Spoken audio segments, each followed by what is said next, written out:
Buenos días a todos, buenos días a nuestros panelistas. Es para mí un honor, en nombre de la Comisión de Relatoría del Consejo de Estado, estar presentándole nuestra visión sobre la inteligencia artificial. Inicialmente voy a presentarles la visión que yo tengo de esa inteligencia artificial frente a la divulgación de providencias judiciales, el estado del arte, las tareas que hemos emprendido y que emprenderemos durante los próximos tiempos en relación a esa herramienta. Y quiero también presentarles a ustedes la experiencia que han tenido nuestros panelistas en cada uno de sus países en relación al uso de la herramienta frente a la divulgación de providencias judiciales. Y por último, presentaremos unas conclusiones. Pero adicionalmente, no todos los días le dan a uno la oportunidad de estar acá, entonces quiero presentarles las publicaciones que hemos hecho en este tiempo en relatoría, porque yo todavía, a pesar de la inteligencia artificial, soy un enamorado de las herramientas análogas, y de eso es de los libros. Para mí los libros son los amigos silenciosos, pero hay que tener amigos bulliciosos, y esa es la inteligencia artificial. Entonces, sin más preámbulo, quiero empezar este panel afirmándoles a ustedes que estas nuevas tecnologías y particularmente la inteligencia artificial se presenta prácticamente en todos los ámbitos de nuestra vida cotidiana, porque todos hoy hacemos actividades que se están convirtiendo en datos. Y esos datos son procesados, analizados y actualmente mediados con inteligencia artificial. Y bajo esta revolución 4.0, hoy podemos señalar que el ciudadano tiene a un clic de su computador o de su teléfono celular la posibilidad de adquirir bienes y servicios, pero también de acceder a la justicia.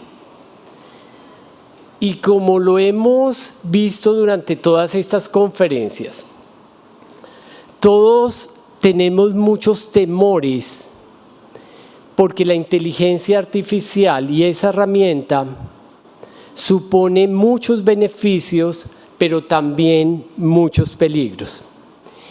Y de ahí que el sistema jurídico, y no me estoy refiriendo necesariamente al derecho, sea el responsable de otorgarle esa garantía que deben tener las nuevas tecnologías frente a los derechos fundamentales.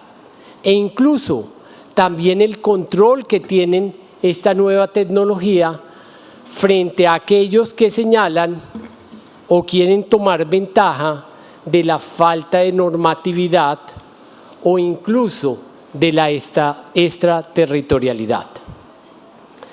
Y nosotros, como Poder Judicial, tenemos que concientizarnos de que el sistema judicial debe adaptarse a esta nueva forma y hábito social, y que necesitamos lograr la metamorfosis de la justicia, de esa justicia que siempre está vinculada o normalmente había estado vinculada con herramientas análogas, para pasar mucho más allá y ver herramientas digitales e incluso computacionales.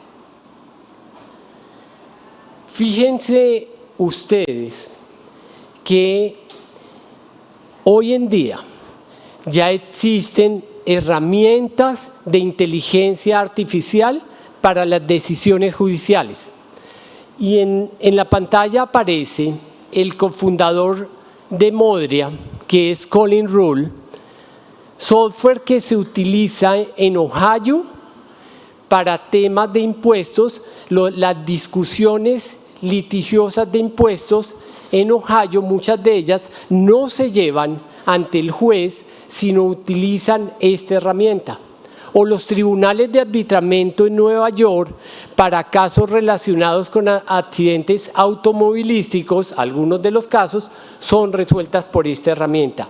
Y este señor lo que nos está diciendo es precisamente la importancia que van a tener esos computadores cuando nosotros llegaremos a la etapa de confiar tanto y darles a ellos posiblemente la administración de justicia por temas de poder ser accesibles a muchas más personas, pero también pensando en la disminución o reducción de costos. Es cierto que el sector privado ha sido mucho más ágil que el sector público en la introducción de la tecnología. Sin embargo, durante los últimos años debemos reconocer que el sector público y especialmente la administración de justicia se ha preocupado por estas herramientas de las nuevas tecnologías y de la inteligencia artificial. Y ejemplo de eso es precisamente la Ley de Administración de Justicia. Incluso el proyecto que hoy se tramita y tiene trámite legislativo. El artículo 103 del Código General del Proceso. El Plan Estratégico de Transformación Digital de la Rama Judicial 2021-2025. Y últimamente incluso el COMPES con un proyecto de inteligencia artificial, regulación de la inteligencia artificial para el sector público. Y toda esta normatividad y todos estos planes no reflejan otra cosa que la tecnología en la administración de justicia es una herramienta que permitirá una justicia más ágil, más fiable y más accesible a los ciudadanos. Ahora bien, específicamente en relación con la divulgación de providencias judiciales, los jueces tradicionalmente nos pronunciamos y utilizamos para nuestras sentencias y nuestros autos inicialmente herramientas análogas, pero hoy ya en día lo estamos haciendo a través de herramientas digitales y seguramente en poco tiempo tendremos las computacionales. Particularmente, el Consejo de Estado, a partir del año 2021, con ocasión del marco de transformación digital, implementó Mi Relatoría como una plataforma para la divulgación de las providencias judiciales, integrado al sistema de gestión judicial SAMAI. Esta transición ha hecho que nuestras providencias judiciales no solo se conozcan por las partes y por los intervinientes, sino también por el público en general. Y de manera provisional, nuestro sistema de relatoría tiene dos enlaces. Uno que está enlazado a Mi Relatoría, en el cual contienen decisiones tituladas desde el 1 de diciembre de 2021 a la fecha. Y el otro es el sistema tradicional, en el cual encontramos providencias judiciales desde 1920 hasta 2021. Actualmente nuestra base de datos cuenta con 485.000 providencias judiciales. Luego, imagínense ustedes la cantidad de datos o metadatos que podríamos estar suministrándole a unos ingenieros. Y a pesar de que algunos tribunales utilizan Mi Relatoría, otros usan el aplicativo de ADA, suministrado por el Consejo Superior de la Judicatura para labores de titulación y divulgación, en donde durante el año 2023 y lo corrido del 2024 han titulado y registrado alrededor de 21.500 providencias judiciales. Adicionalmente, el Consejo de Estado desde el año 2007 lanzó su boletín jurisprudencial, una herramienta donde utilizaba básicamente herramientas tanto análogas como digitales. A la fecha y hasta hoy tenemos 279 ediciones de nuestro boletín. Los tribunales, por el contrario, no tienen estandarizado al día de hoy un boletín. Muchos cuentan con boletines mensuales, trimestrales e incluso anuales, pero además existen también tribunales donde dentro de su plan de divulgación no encuentran el tema del boletín o por lo menos no lo han establecido. Somos conscientes que nuestra relatoría al día de hoy no tiene una misión y visión conjunta, pero tampoco tenemos herramientas tecnológicas unificadas. Y si bien contamos con una estructura de datos y una arquitectura tecnológica, no tenemos una analítica de datos ni un autoaprendizaje, herramientas que ayudarían a nuestros buscadores a incrementar la capacidad de búsqueda dentro de esos datos masivos, preparar líneas jurisprudenciales e incluso hacer predicciones judiciales. De esa manera, yo soy un convencido que nuestra justicia contenciosa administrativa frente a estas nuevas tecnologías debe tener una visión holística, que comprenda no solo la visión general del proceso, sino que comprenda sus particularidades, sus etapas, sus procedimientos, sus operadores, sus intervinientes, pero además que conozcamos a nuestros usuarios y sus necesidades. Pero insisto en algo que han señalado muchos de los que han pasado por acá, siempre manteniendo un principio, y es que la tecnología debe entenderse con su carácter instrumental y no puede convertirse en un sujeto dentro del proceso de producción de la decisión judicial. Desde la Comisión de Relatoría del Consejo de Estado, puedo señalarles a ustedes que hoy no estamos interesados en buscar las herramientas más eficientes y eficaces vinculadas con la inteligencia artificial.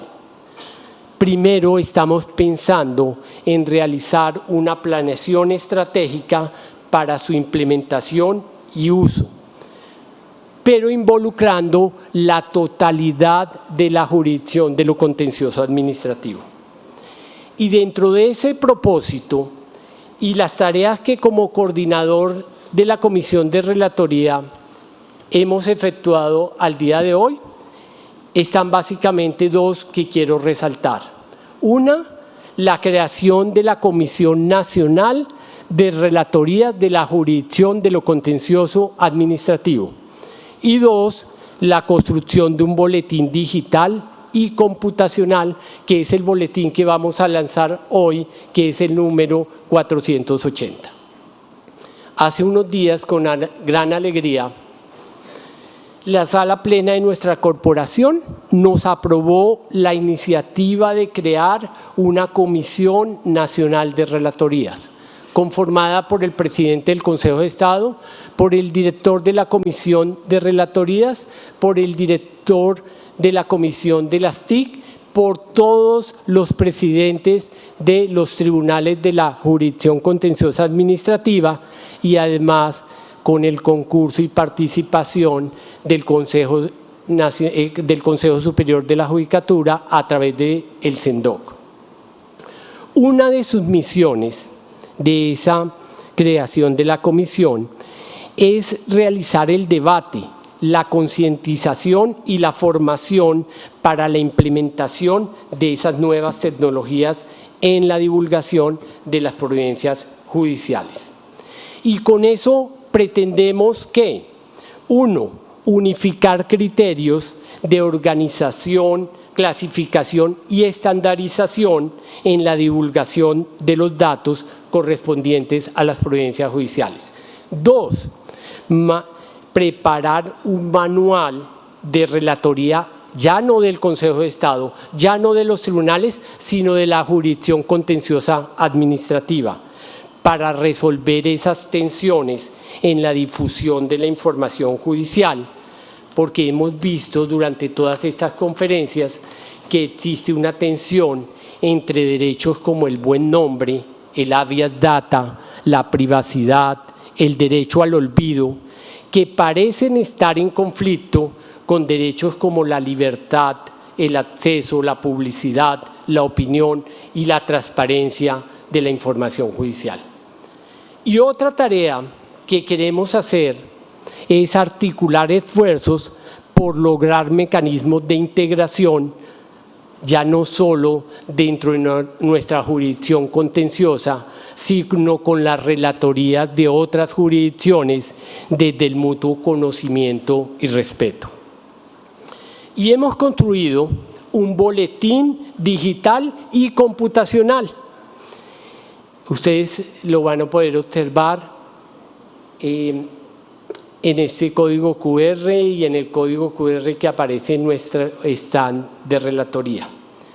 Esto nos permite hoy en día construir un boletín en donde vamos a incluir aquellas providencias que tengan importancia jurídica.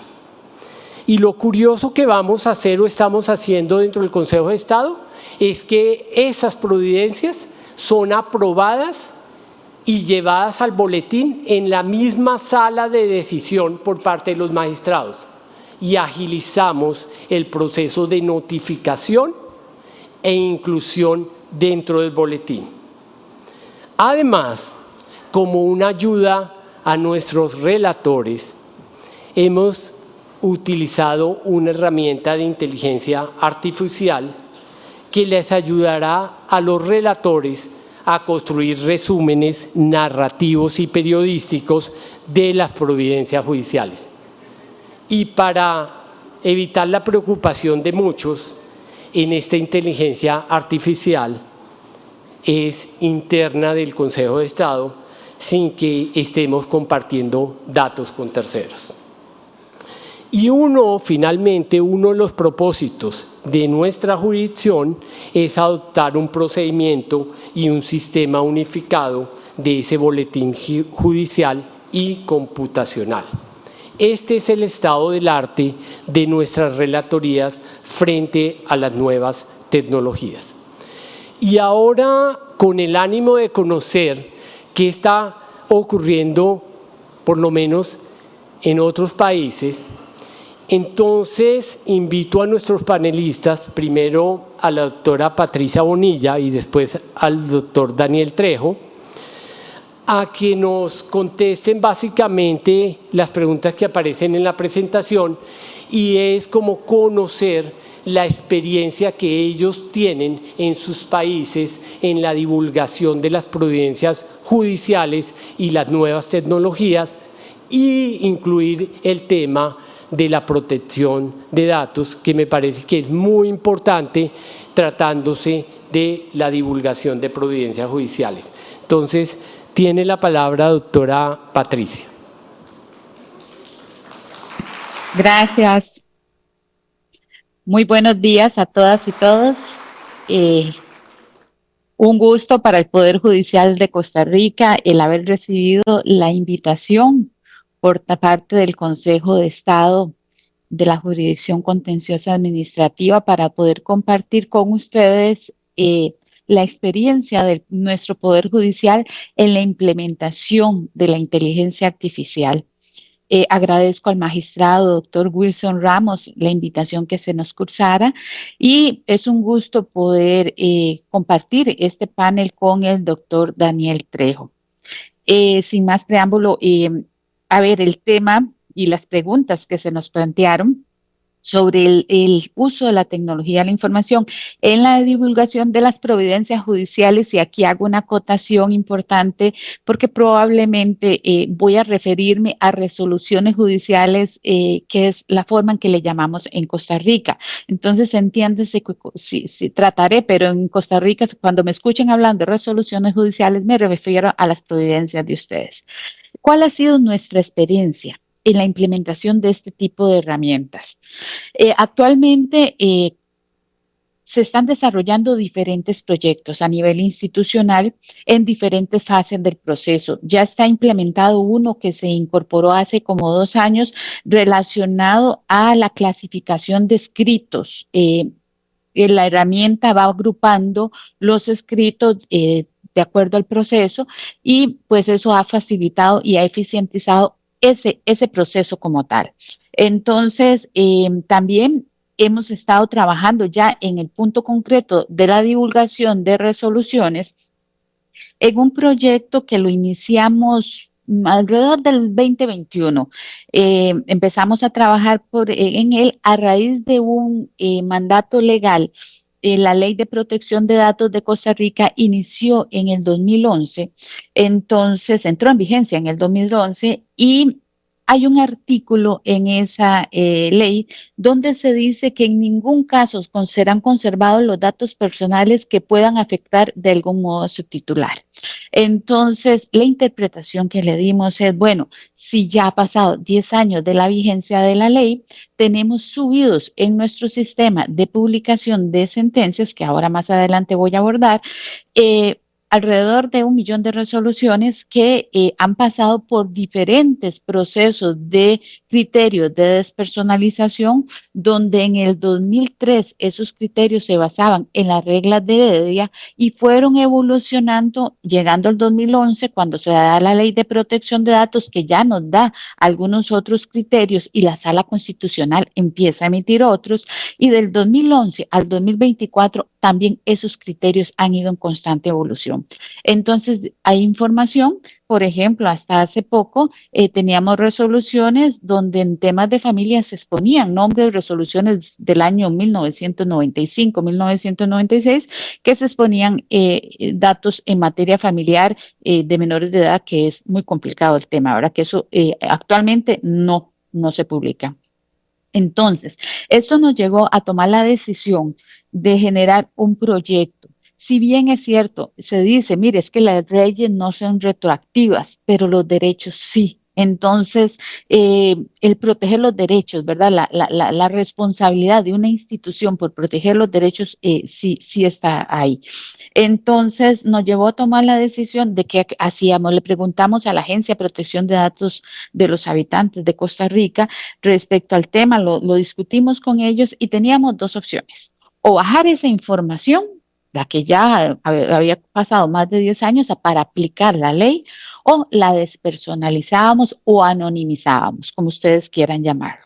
Entonces fue ahí donde empezamos a trabajar un proyecto de despersonalización de sentencias judiciales, el cual actualmente estamos bajando la información de nuestro sistema Nexus, así se llama el sistema nuestro de publicación de sentencias, bajamos la información, la traemos, la procesamos con una licencia que contratamos, eso a partir de un estudio de factibilidad que hicimos bastante responsable, donde vimos cuáles quién nos podría dar ese servicio a nivel del país, porque un desarrollo interno no era una solución.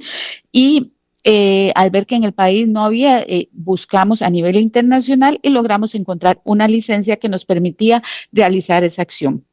Actualmente ya hemos trabajado, hemos despersonalizado en este año que iniciamos en el proceso, llevamos alrededor de 50,000 documentos, ya lo que es materia de familia está totalmente protegido y la herramienta, como les expliqué, se baja la información, se trabaja en lotes, en procesos, es decir, podemos incluir 1,000 documentos, ponerlos a procesar, dura aproximadamente 200 documentos por hora, se va generando que despersonaliza o que anonimiza los nombres de las personas, los números de identificación, los números de teléfonos, llámese sea celulares o teléfonos fijos, correos electrónicos, direcciones, pero también tuvimos un reto y era que no se tenía que despersonalizar. Entonces, bueno, por un tema de transparencia, decidimos que los nombres de los jueces, los nombres de los fiscales, los representantes legales y personas jurídicas no tenían que despersonalizarse. Entonces, tuvimos el año pasado que hacer un proceso de entrenamiento con la herramienta para tropicalizarla de alguna forma a nuestra forma de trabajo en el Poder Judicial. Actualmente tenemos un reto y lo estamos valorando implementar en la herramienta junto con la empresa que nos brinda el servicio, que va como muy de la mano también de ustedes en la parte contenciosa administrativa, pero el requerimiento viene de la Sala Constitucional, donde nos dice, mire, es que en las resoluciones, en nuestro caso, no tiene que despersonalizarse tampoco, por ejemplo, cuando rinde un informe un alcalde, un ministro, un médico, un funcionario público. Entonces, cuando nosotros pedimos informes al funcionario público, ese nombre no se debe despersonalizar. Es un reto que tenemos ahí. En apariencia, la empresa nos dice que sí, que la inteligencia artificial o la herramienta es capaz a través de un entrenamiento llegar a que esos nombres no se despersonalicen. En un año, si me invitan, les contaré cómo nos va, ¿verdad? Porque sí es un reto. ¿Verdad? Lograr que la herramienta haga esa diferenciación es un reto que tenemos acá. Aciertos, tratar en esta materia de divulgación de información, tratar de resguardar ambos derechos, lo que es el acceso a la información versus lo que es la protección de la información.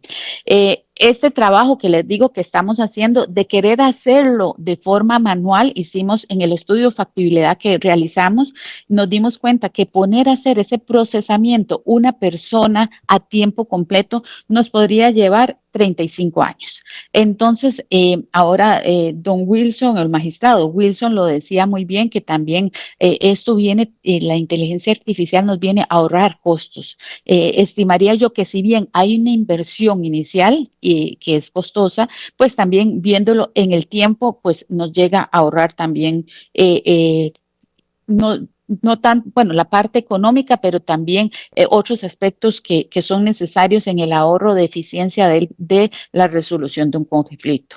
¿Cuáles son los desafíos? No es magia. La inteligencia artificial tenemos que tener claro que no es magia, que no es que implementamos la herramienta y la herramienta va a funcionar. No, la herramienta requiere de un entrenamiento. Hay que entrenarla con múltiples datos, con mucha información.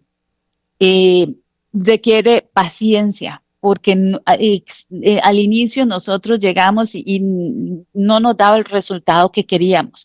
Entonces hay que tener paciencia y seguir reentrenando y reentrenando hasta ir logrando. No se va a lograr, y esto lo dicen los expertos en inteligencia artificial, un 100% de efectividad, pero sí, digamos, lograr un 95, 96% es bastante interesante. A nivel de divulgación de resoluciones a futuro, pues también tenemos bastantes retos, como lo podría ser tratar de implementar la tecnología de ChatGPT, y no digo que el ChatGPT como tal, sino su tecnología para la búsqueda de la información, para clasificación de sentencias, para lograr un poco lo que era lo que estaba mencionando ahora el magistrado Wilson, la parte de predictibilidad en el uso dentro. Yo en esos casos, digamos que también tengo mi criterio, pero digamos a lo interno de la institución se podría hacer un uso en ese sentido. ¿Cómo ha sido la evolución en Costa Rica en esta materia? Porque no se trata de llegar a poner, ya pusimos inteligencia artificial, no, esto nos ha llevado 24 años, porque en el año 2000 fue cuando implementamos el primer sistema de divulgación de resoluciones judiciales, que era un sistema con datos estructurados, con búsquedas muy rígidas, y a partir de ahí pues empezaron a publicar resoluciones desde el año 1995 a la fecha. Ese sistema se llamaba SCIJ. El SCIJ vino luego, el 2011, la Ley de Protección de Datos. El Poder Judicial tuvo que implementar en el 2014 un reglamento de protección de datos que fue el que nos dio la línea de cómo debíamos tratar los datos dentro de la institución, los criterios, tratar de ir estandarizando los criterios de despersonalización y que todos fuéramos en una misma línea. Ese reglamento nos duró 10 años y la semana pasada ya Corte Plena aprobó un nuevo reglamento sobre el acceso a las bases públicas del Poder Judicial, porque ya no solo tenemos Nexus, que es donde se publican las resoluciones judiciales, sino tenemos otras bases de datos de búsqueda de información que necesitan ser reguladas. Este sistema Nexus que les comento se implementó en el año 2018 y tiene una filosofía similar a la que usa Google para las búsquedas libres de datos, ¿verdad? Entonces, ya a partir de ese momento tenemos expuesto mucha información públicamente y es donde entonces decidimos ingresar en este proyecto, siendo que actualmente la información que, como les expliqué, está pública en Nexus, la estamos bajando, despersonalizando a través de la herramienta de inteligencia artificial, pero sí tenemos un reto futuro, que es tratar de que la información que se genere hoy, lograr que ese API o esa aplicación que ya tenemos entrenada para lo publicado, implementarla dentro del proceso diario nuestro. Entonces, en este sentido, actualmente tenemos una herramienta semiautomatizada que realiza muy eficazmente ese proceso, pero requiere de una intervención humana, por lo que lo hace muy lento. Entonces, para ir ya concluyendo el tiempo, ¿qué debe ir acompañado de estas resoluciones, este proceso de incorporar la inteligencia artificial en la divulgación de resoluciones judiciales? Bueno, el presupuesto. Sin duda se requiere presupuesto. ¿Por qué? Porque la inteligencia artificial, su aplicación al día de hoy, tal vez en unos 5 o 10 años no lo va a hacer así, pero hoy por hoy, al menos en Costa Rica, es caro. El compromiso que tienen que tener las personas a cargo del proyecto, lo que les dije ahora, no tirar la toalla rápidamente. ¿Por qué? Porque se requiere paciencia. La seguridad de la información, importantísimo, y ahora también el magistrado Wilson lo decía, la evolución 4.0 de los datos. El dato se volvió ahora todos quieren tener las resoluciones nuestras. ¿Por qué? Porque existe mucha información, aunque esté despersonalizada, hay mucha información que de ahí pueden utilizar para hacer predicciones y un sinfín de usos pueden hacer. ¿Qué hicimos nosotros a pesar de que tenemos una licencia externa para proteger la información que estamos procesando, a pesar de que es una información que actualmente es pública? Pero aún así, en grandes volúmenes es una información de interés. Lo que hicimos es implementar la licencia que compramos dentro de nuestra plataforma institucional. De esa forma nos garantizamos que nosotros seamos y tengamos control de los dueños. Sin duda alguna, el proteger la información cuando se publican las resoluciones judiciales, eso es, o sea, indiscutible que las resoluciones tienen que ir despersonalizadas conforme a los criterios que la Administración Superior haya, o el reglamento institucional de la línea. Y el necesario compromiso institucional. Proyectos de esta índole no caminan si no hay un compromiso de las altas jerarquías institucionales para aprobación de reglamentos, para dar presupuesto, para dar lineamientos. Para muchos se requiere el compromiso en el caso de Costa Rica, y así lo tenemos, tanto de los magistrados de la Corte Suprema de Justicia como del Consejo Superior, que son los que dan la línea en aspectos administrativos. En síntesis,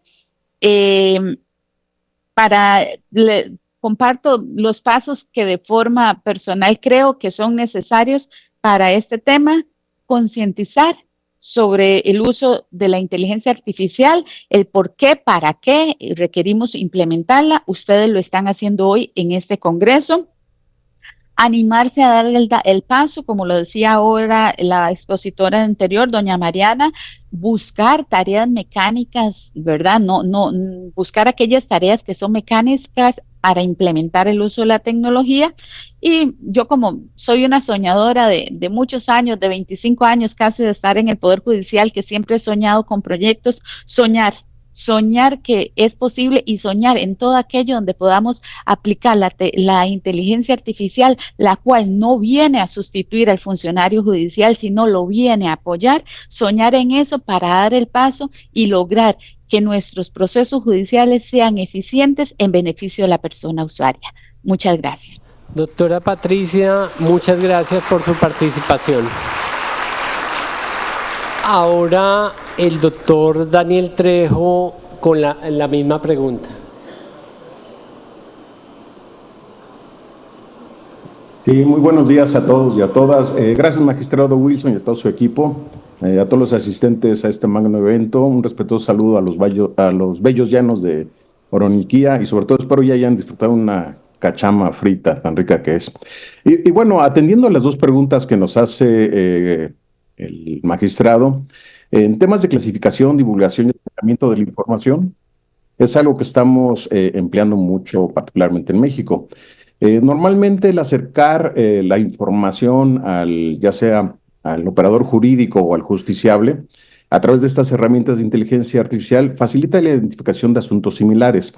Entre los aciertos que pudiera comentar, pues el primero es empezar a usar inteligencia artificial, digamos que quitarnos ese miedo, pero también considerar que es bien importante el empleo de un gobierno de datos. ¿Por qué? Para tener datos certeros y de los cuales sean responsables. ¿Y a qué me refiero de esto? Ustedes imagínense una ponencia donde un señor juzgador o una señora juzgadora tiene un equipo de trabajo. Al final, quien firma es este juzgador, no el equipo de trabajo. Si algo tienen equivocado, bueno, hay una persona responsable. Otro elemento importante es el empleo de tesauros, sobre todo para el tema de estandarización de la titulación de los procesos, ¿sí? Otro elemento muy importante, al menos para nuestros países latinos, que no necesariamente contamos con un presupuesto abundante, es el empleo de herramientas de software libre, donde estas herramientas como tal permiten colaborar a diferentes perfiles, ¿no? Ingenieros, abogados, pero sobre todo considerar que cuando empezamos a implementar este tipo de soluciones es algo que estamos inventando. Y aquí viene una pregunta, ¿no? ¿Quién se queda con la propiedad del aprendizaje? En los casos de los órganos jurisdiccionales en México, mucho está trabajando al interior. Ojo, es importante tener colaboraciones con poderes judiciales, expertos académicos y terceros, ¿no? Pero sobre todo, ¿quién se queda con este asunto? Algunas áreas de oportunidad, para no llamarles desaciertos que se pueden ver en estos modelos, déjeme ponerlo en el parámetro de que muchas de las herramientas y los algoritmos y los modelos que podemos obtener de diferentes autores vienen de un concepto del common law, de un modelo de derecho que no es el que tenemos a nivel continental, a un derecho romano-germánico como lo trabajamos. ¿Y esto por qué lo comento? Porque también la manera en la cual se toman los parámetros de la ley y las decisiones en contra del precedente para poder hacer un pronóstico hace que se cambie el sentido de estos modelos. Y hay veces que es algo que desconocemos como abogados, este punto de partida. Y eso lo conocen la gente que hace el algoritmo, ¿sí? Esto es bien importante que lo tengamos visto. ¿Por qué? Porque esto puede generar un falso positivo en esas sugerencias. Otro elemento que seguramente ustedes han visto es la argumentación que hay en las sentencias, en los textos, ¿sí? Digamos que en términos jurídicos hay mucho obiter y poca ratio. Es decir, resoluciones o sentencias que en la parte bien organizada de la estructura, es decir, su encabezado, el antecedente del hecho, el hecho, la redacción es demasiado abundante, ¿sí? El poder identificar una ratio decidente para acercar un asunto similar y tener identificado la motivación y fundamentación legal es bien importante. Entonces, en la parte dispositiva, en un elemento relevante donde los resultados para un pronóstico futuro se analiza de una sentencia de 120 fojas contra una de 56 fojas, eso es lo que genera un poco de ruido en un modelo, que es lo que podemos llamarle como un ruido cognitivo al modelo. Por eso lo mencionaba incluso la doctora Marina previamente acerca del hecho de no tener sesgos o tener alguna posible diferencia. Otro de los elementos de las preguntas que bien nos hizo favor de presentar el magistrado, en cuanto a qué debemos acompañar con las herramientas de inteligencia artificial, quizá la parte fundamental es una alfabetización. Y no quiero sonar irrespetuoso, pero debemos de conocer los elementos básicos de la inteligencia artificial. No es una varita mágica que nos va a solucionar todo, es algo que tiene que ir aprendiéndose, ¿sí? Pero sobre todo es un tema que requiere de la colaboración de muchas personas. Un tema muy importante y definitivamente que afecta en los temas de pronósticos de las herramientas de inteligencia artificial son los datos. La anonimización de los datos, en México le llamamos testeo, de estos elementos pueden cambiar un poco el sentido o la identificación de una sentencia, ¿sí? Por eso comentaba hace un momento que tener un gobierno de datos donde tenga estas estructuras bien determinadas nos permite tener una resolución en el pronóstico mejor. Es decir, si la fuente está sucia en la manera de cómo estamos interpretando los datos, el resultado va a ser sucio, ¿sí? Este elemento es importante, pero hay otro elemento también necesario. Todos estos datos deben de estar en una jurisdicción. Alguien es responsable de estos. Uno de los temas relevantes es la nube, ¿no? Muchos proveedores de tecnología piden los datos para subirlo a la nube. Pero si resguardamos mucho los expedientes para que no salgan de nuestro juzgado, de nuestro área, si lo subimos con un proveedor grande, una vez que está en la nube no sabemos físicamente dónde está. Entonces también tener un estricto control del acceso a los datos, una autenticación multinivel y un permiso basado en los roles es muy importante, ¿sí? ¿Para qué? Para que esos datos, si son procesados por inteligencia artificial, puedan utilizar los datos que no son anónimos, poder identificar lo que es necesario, pero sobre todo analizar los contenidos en las providencias de una manera transparente, ¿sí? Es decir, muchos de los algoritmos que existen en inteligencia artificial para fines prácticos son cajas negras. Y lo que debemos entender es cómo este algoritmo da una transparencia y una explicabilidad al algoritmo, que también lo mencionaba hace un momento la doctora Marina, ¿no? Entonces, es no nada más de aplicar un algoritmo que alguien más desarrolló para un modelo de derecho distinto, pero esto, ¿cómo lo tropicalizo? ¿Cómo lo alineo a mi sentido de derecho, a mi práctica jurídica? De tal manera que me dé un valor razonable y que yo pueda explicar, ojo, no que mi ingeniero, científico de datos, matemático, físico o quien haga las cuestiones lo entienda, pero también el juzgador, el operador jurídico lo pueda entender, que hay una transparencia en esto. Esto no quiere decir que le vamos a dar la propiedad de ese algoritmo que a lo mejor hizo una entidad judicial, pero sí que puedan entender el cómo va a poder hacer esta sugerencia, ¿sí? De una manera muy breve es un poco explicar esto para poder hacer una conclusión un poco más adelante. Magistrado, le regreso la palabra. Doctor Daniel, muchas gracias por su participación.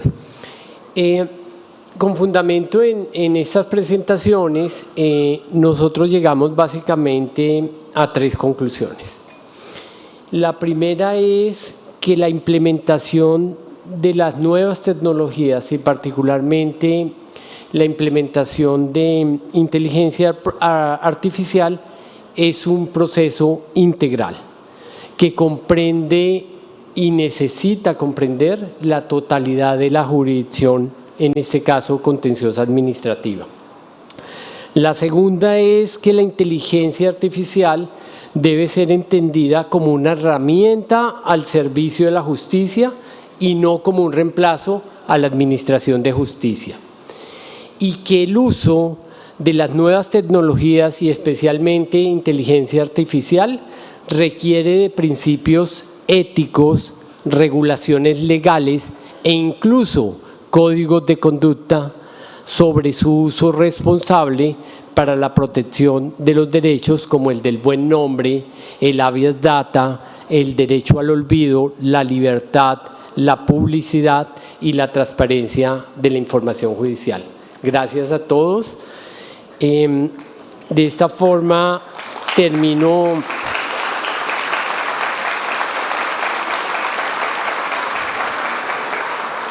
el panel y la promesa que les señalaba de mi romanticismo con las herramientas análogas, les quiero presentar a ustedes 2 publicaciones de nuestra relatoría. La primera es la cartilla ambiental del Consejo de Estado, que es una publicación donde se muestra la línea jurisprudencial, no solo a través de una recopilación, sino también de un análisis de todos los temas relacionados con temas ambientales. Básicamente ustedes van a encontrar en esta publicación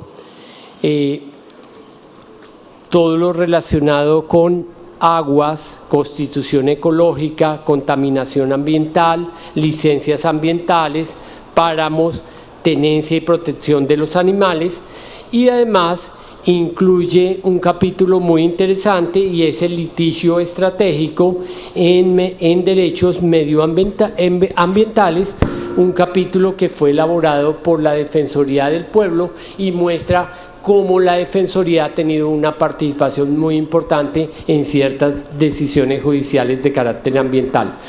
En esta cartilla quiero darle el agradecimiento a nuestros directores académicos de la publicación, el doctor Hernando Sánchez, el doctor Osvaldo Giraldo y el exconsejero de Estado, el doctor Amaya, por esa participación.